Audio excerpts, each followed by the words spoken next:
episode of the Jollof Biryani. We'll talk about why our name is Jollof Biryani in some other episode, so let's build the suspense a bit. Today's topic, we're going to talk about people in accounting generally and who want to join the Big Four or want to go in a mid-sized firm. So, just Before we jump in, our names, yeah. I was gonna ask my co-lead to introduce himself, and he's before he jumps in, he's an amazing young man. He's fulfilled, at the start of his career. He has everything that it takes to call someone successful. He just attained a big milestone. I'm not gonna say that. He's gonna tell you himself last week, and I'm really proud of him. I'm proud to call him my brother and a friend. But before I give it over to him, because I like talking too much, I just want to introduce myself. My name is Emmanuel. Most people call me EA. I don't know why, but it sounds good, so I guess that's why they call me EA. I'm in Canada, and I'm a professional in accounting and audit. And what's you, my friend? Right, so my name is Gaganjeet. People usually call me Gagan, Gaggy, Gags, and a lot of names. Yeah. So keep And it. Gags is good. Gags is good. Okay, so we could go with Gags on these podcasts. And Emmanuel has always been very kind and generous, and he's family over here for me. So that's why he's always so nice and talks so highly about me. The biggest thing he was talking about, what happened to me last week, was I became a Canadian citizen. So yay. It's been a 5-6 year process. Had its ups and downs, I would say. It was fun. I had my times where there were challenges, but I had friends, or we can say family, like Emmanuel over here to support me through it. Yeah. So, And I'm pretty Thank you sure so much. Gags is gonna want to discuss, your route to becoming a citizen of Canada in probably one of the next 10 episodes that we're gonna have. yep. And just to mention, I work in a mid-sized firm over here. I'm a senior manager in audit and accounting here. So let's dig into it. So, Emmanuel, let's say you are a fresh graduate, or probably you're in the last semester, and you're like, man, I want to get a job. What do Yeah. I do? I want to go for an accounting or audit firm, and I have these big four, I have these mid-sized firms. The big four look flashy and have all this brand name, but I've heard from my friends like the mid-sized firms kind of have a more balanced approach towards life. What would you do if you were in this situation right now? So that's a loaded question, and I think for me it depends on the location, right? It depends on where I am. So if I was back home in Nigeria, to be honest with you, I would go for a big four. But in Canada, I think a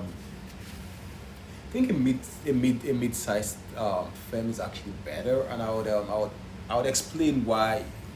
If I was in Nigeria, I would go for a big four, and then I would pass it over to Gags, my guy, to explain why I think, because he's worked more in a mid-tier firm than most people that I know, and he's enjoyed it and he's flourished. He's one of those guys you call high flyers. Anyways, back to Emmanuel and why he would, if he was back in Nigeria, he would probably go for a big four. I think one of the good things with going for a big four back in my country, which is Nigeria, is the fact that they pay better. And yes, even though you're probably going to carry enough for money, or you're going to carry maybe to learn the work, you're going to carry to make a difference. I think money is a key part, because if you don't get paid, you cannot work. You don't even get money to eat, so if you cannot eat, how are you going to work? God is smiling at me, but that is the point. No, that's true. You gotta eat, man. You gotta eat. You Man's get, gotta eat, right? you get, but just taking away the money part, I think is the fact that a big four would teach you life skills that you might not get anywhere else, right? Big four will teach you grit. Big four will teach you diligence. Big four will teach you to do your due diligence when you want to get a work done, because of the review process is very rigorous. Big four will also teach you to work within a standardized, corporate system, which if you can succeed in a big four, literally in Nigeria or anywhere in the world, you can actually succeed in most 500 Fortune organizations, right? So that's why I would say, depending on the location, I'll probably have gone for a big four if I was in Nigeria. But in Canada, because I've worked in a mid-sized firm in Canada, I feel like they actually have a better structure to help you grow, right? But just so I don't take away the words from Gagan, I'm going to pass it back to him. Yeah, so I've been actually able to work in a mid-sized firm and a big four in Dubai, where I started my career. And over here, as you know, I work in a mid-sized firm. So in total, I think about 14 to 15 years of experience, and that's split evenly between both of them, which is really funny because Yeah. I think it's about 7.5 in the big four and about 6.5 closing into the seventh year Yeah. for mid-size. I think you pointed out really well that it depends on the country as well. A lot of times, I think there is a kind of think about certain countries look forward to people who work in a big four, Yeah. and mid-sized firms are not very preferable, especially if you want to make a move later on to the industry. Sure. And Canada being a mature market in that way, I don't think people are looked at that way. Like, of course, a big four does open more uh, opportunities in life because of, as you mentioned, the way the hierarchy is or the way things are structured is much more organized, and they have much more access to the resources. You're getting in those sometimes it feels like excessive training, but they are not. You get those skills which you might not get in a big in a mid-sized firm, and that's why big fours are known for keeping you to your routine, keeping you fixed to, okay, this is what you do. You set up a pattern and you're working and you're working and working, and you, if you repeat something so many times, you kind of start becoming an expert in that field. In a mid-size, you're more of a jack of all trades when you start, and then you have to pick up your niche. And that's something which can be a bit overwhelming if you start your career with. But at the same time, it also could be really good for someone who is open to opportunities, and you're like, okay, this is what I have available. What do I want to do? So it can work both ways, and I do feel there is no wrong choice. I think what it comes down to, and I would probably pass it to you after this, and would be, it's about what effort are you putting in, and what is the level of commitment you're giving to what you're doing, whatever firm you're working at. Yeah, and I agree with the last comment that you actually made, which is as a new graduate or as a final year student in the university, what you should be thinking about when you're starting your career is not just the money, but the opportunities that the career or the organizations that you're going to pick is going to open up to you. Like Gagan said, even regardless of whatever country and location that it is, I think a big four will open you to a greater sphere of resources. Would set you up for a good future, right? Depending on what your career path is, right? But from the point of view of the fact that if you go to a big four, you might at the early stage in your career, it's like you're being pushed towards a certain career path. Agree. Right? But in a big four, you kind of have the opportunity to actually experience, the different mixture of industries, different mixture of, organizational firms. I mean, size of clients. And then you taste from the big, from the small, from the middle, and then as you go into your second, third year, you figure out what is your taste, what do you like, and then you can then build your niche in that career path, right? So, like Gagan said, to be honest with you, there is really no wrong guy. There's no wrong choice, but I think it's more, what are you looking for? Understand who you are and what you're looking for in a career, and then pick right.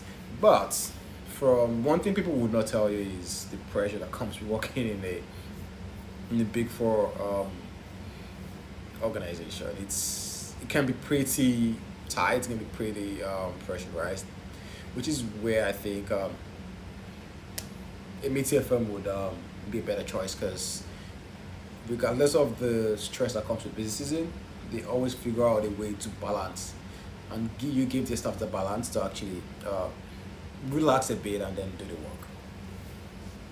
That's, you kind of touched on our next question as well about the challenges. So I think we've spoken about the good things about both the firms, mid-size and big four. So if I was to list again, the opportunities and challenges go hand in hand. Where there's an opportunity, there'll always be a challenge. Yeah. So would like your insights on what would be the challenges if you were in a big four, and what would be the challenge you would face in a mid-sized firm? That's a good question, and I think I'll be practical because one of the challenges that I actually faced when I moved into mid-tier firm is the standardization of the procedures and the tests that we do. Right, it's in a big four, organization.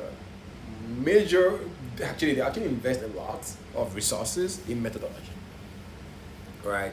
And this methodologies, or they drill down from the international standard and auditing straight out to their own. So it actually aligns, right?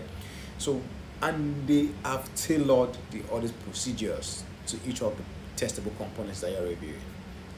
It makes it easier for an auditor to just go get a standardized process for maybe a fixed assets, maybe a account payables, whatever section you're looking at, and then just do your audits and tailor it to the audit procedure. In a mid-tier size firm, it's a bit different, because it takes you understanding the foundation of auditing to actually progress and be successful in a mid-tier firm. Because if you don't, because majority of them require that you actually do some level of thinking, figure out what is the best approach, the best audit procedure to actually review some of the components. And it kind of makes sense in some ways, and I would say they are good and bad.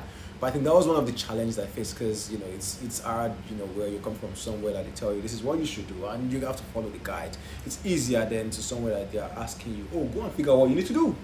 Then once you figure it out, then let's discuss it and let's talk about it, approve it, and then before you then go do the work. So I think the methodology from a big four is more streamlined, and it's straightforward, and it's easier to follow through than when compared to mid-tier size firm. I'm pretty sure Gagan has way more to talk about in this situation, because it's been way longer in Yeah, you make me sound very old by saying that. I won't say you're old, But before I touch on that, I would like to also probably point out something from the Big Four side, like what would be the challenge on a Big Four side, and then I'll probably jump into it as well. Right, from the Big Four. I guess one of the challenges in the Big Four is they rarely have off-peak period. So if you're looking to get into the public accounting profession, right, there's one thing you should know. There is always a standard peak period. When I mean peak period, I mean like most times 16 hours of your day you spend working during that period. And in Canada, I think that's mostly between January and April. Yeah. Right?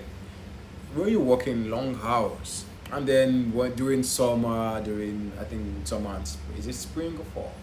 I call it fall over here. Okay, so during summer and fall, you're more or less working standard 7. But fall is actually autumn, so spring is still there. So we have summer, it's still learning. So I should know this by now. You should. Summer, spring, fall, and winter.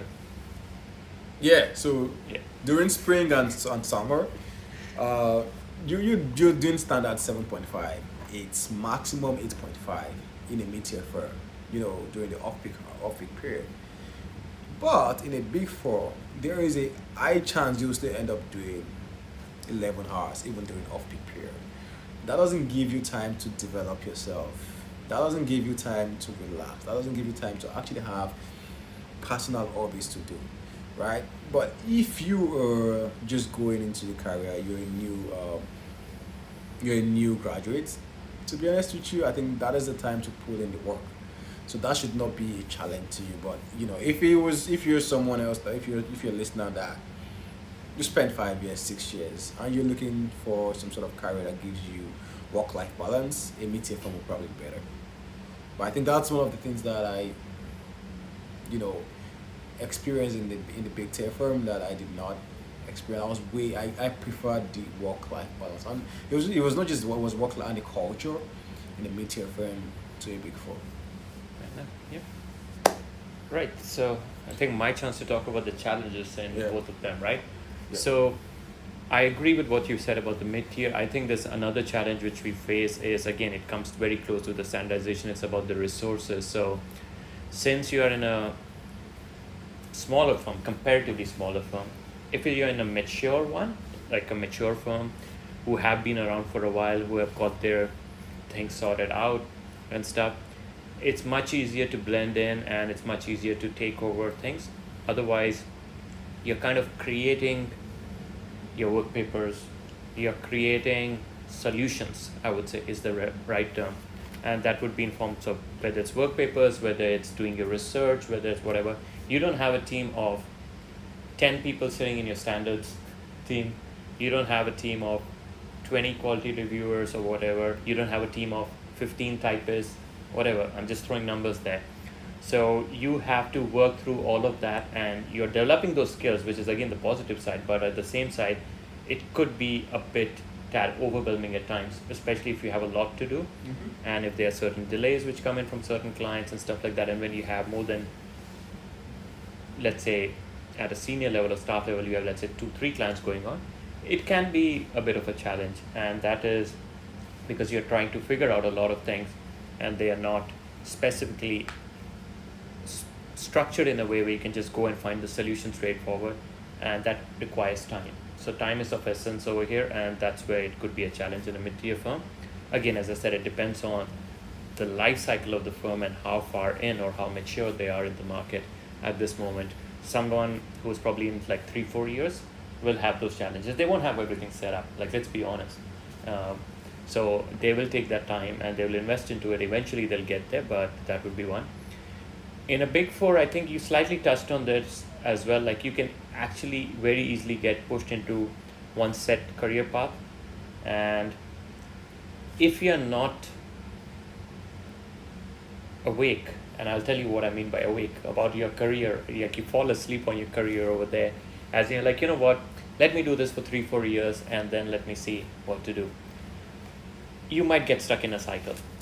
So I'm not saying it's not easy to move around the big four from one. Let's say if I want to go from audit, I want to move to financial advisory or something, to consulting or whatever.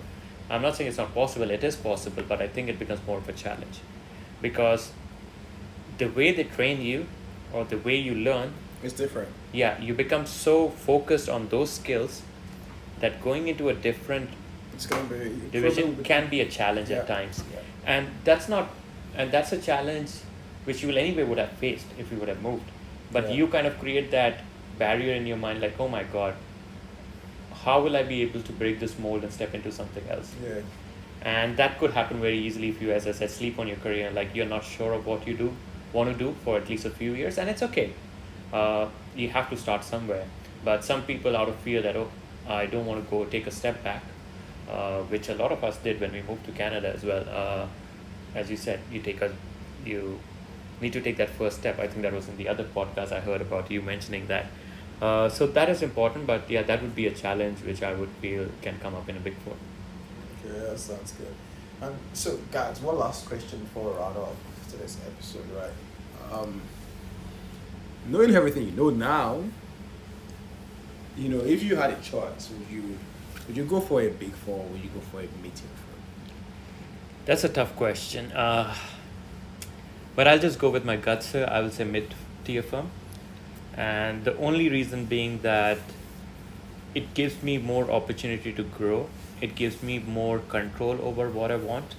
And it's more of, I can define my career. And I can choose over the period of time if I like something or not, and it's much easier to move around. So that would be one of the reasons. And the biggest one you mentioned, culture. I think you're much closer to the team, you're much closer to the people, the way you interact, and that forms a bond.